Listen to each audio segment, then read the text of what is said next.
नमो भवाय च रुद्राय च नमः शर्वाय च पशुपतये च नमो नीलग्रीवाय च शितिकण्ठाय च नमः कपर्दिने च व्युक्तकेशाय च नमः सहस्राक्षाय च शतधन्वने च नमो गिरिशाय च शिपिविष्टाय च नमो मीढुष्टमाय चेषुमते च नमो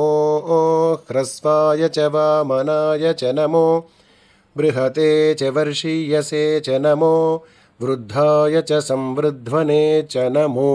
अग्र्याय च प्रथमाय च नमः आशवे चाजिराय च नमः शीघ्र्याय च शीभ्याय च नमः ऊर्म्याय चावस्वन्याय च नमः स्रोतस्याय च द्वीप्याय च